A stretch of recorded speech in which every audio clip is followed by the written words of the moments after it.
À son quartier général, Patrick Sei affiche sa confiance et se veut rassurant. Il soutient que c'est sa liste qui sera élue le 2 septembre prochain. Cependant, il continue de faire campagne. J'ai vu la souffrance de mes parents, alors j'ai décidé de ne pas rester en marge. J'ai déjà commencé. J'ai eu le pont qui relie les deux villages de Fakobli à Takwebli. Il y a le pont de Tassoison qui a été réhabilité. Il y a l'école de Guézon qui a été réhabilitée. Donc cette année-ci, je suis élu. Les conditions de vie vont plus changer parce que les élèves auront des dortoirs gratuitement. Il y aura des cantines dans toutes les écoles de la commune. Alain Thiepo a bien voulu que son porte-parole s'exprime en son nom. À son quartier général, celui-ci dirige une réunion bilan à mi-parcours afin de mieux affûter les stratégies pour la victoire. D'abord, l'année 2023 est dédiée à la jeunesse. Donc c'est l'une des raisons justificatives de sa candidature. Le docteur vient avec un nouveau paradigme politique qui consiste d'abord à un changement de mentalité. Il est regrettable de constater que ici dans la commune de Fakobli, qui regorge près même de 17 villages, qu'il n'y a même pas de structure bancaire. On ne peut pas appuyer les femmes qui se sont mises en association avec des microfinances.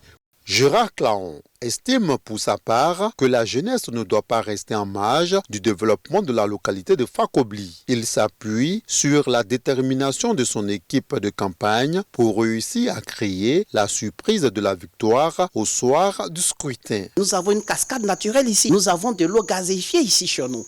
Nous avons du fer, nous avons des bas-fonds. La Côte d'Ivoire importe plus de 2 millions de tonnes de riz par an. Fakobli sera ce grenier-là de distribution de riz. Je suis venu pour arracher la victoire parce que je suis dans le cœur de mes parents. Kirikou, c'est l'enfant prodige. Kirikou, c'est celui qui sort de l'ordinaire. Serge Tour est candidat indépendant à Fakobli. Son programme de société met en avant l'autonomisation financière des femmes et des jeunes. Il est l'heure pour moi de venir servir ma communauté. Je suis candidat parce que je suis expérimenté de 13 ans de gestion communale. Nous allons permettre à ces enfants d'être déposés par les parents avant d'aller au champ. Et le soir, à leur rentrée, ils viennent chercher les enfants. On va créer une entreprise d'huilerie ici à Fakobli. Et nous allons faire ressortir notre marque à nous. Parce que vous savez, l'huile rouge de chez nous est beaucoup prisée ailleurs. Ouvrir des entreprises ici pour que nos jeunes puissent travailler, pour que nos mamans puissent travailler. Ce candidat prône aussi la cohésion pour le développement de Fakobli. Candidat sans étiquette politique, Moïse Nyamke propose le changement pour le développement de Fakobli. Il sillonne les villages de la commune. Le phénomène de drogue et d'alcool est très développé dans notre village. Nous devons travailler avec ces jeunesses pour leur donner de l'espoir à travers des projets jeunes. Avec les autorités, le conseil régional et le district, de nous battre pour que Fakobli soit doté d'un hôpital général. Je suis d'accord, nous allons nous battre pour les infrastructures, nous allons mettre un accent particulier sur le volet social. Ce service social serait moi, mon salaire de maire. Le candidat indépendant dit être l'espoir des populations. Également rencontré sur le terrain de campagne à Fakobli, Firmin Nyamte. Il pense que l'heure d'explorer une nouvelle vision a sonné pour les populations. Union dans la vérité pour le développement de Fakobli. Nous ne voulons pas dire des choses en l'air. On préfère nous unir dans la vérité pour développer Fakobli. Je suis confiant parce que la population de Fakobli sait que moi je suis dans la vérité. Parce que depuis longtemps, ça ne date pas d'aujourd'hui. Nos mères vivent là. On les aide et à la population de Fakobli de nous faire confiance, nous donner la mairie et ils verront. Faire notre fois pour les satisfaire. Ce candidat indépendant et son équipe ne comptent rien lâcher pour la victoire. L'une des deux femmes en lice à Fakobli est médecin chirurgien. Sabine Kané représente le PDCI RDA.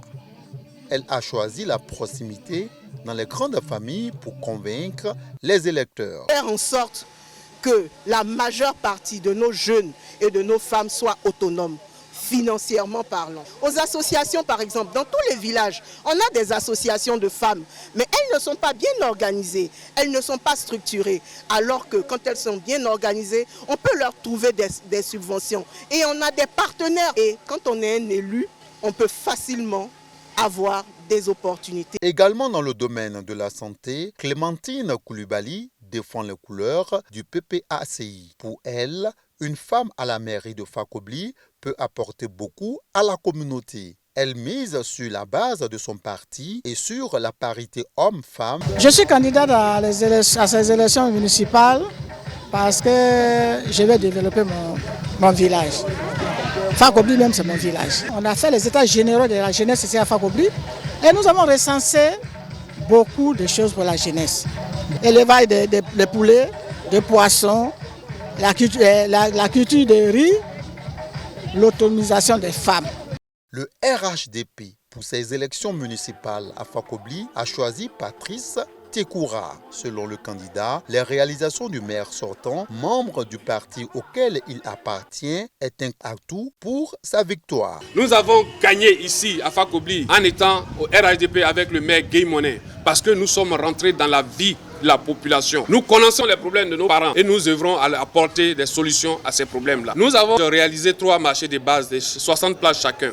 Mais nous allons continuer à créer encore des infrastructures, et certaines infrastructures qui sont nécessaires, basiques pour la population de Fakobli. Et nous sommes déterminés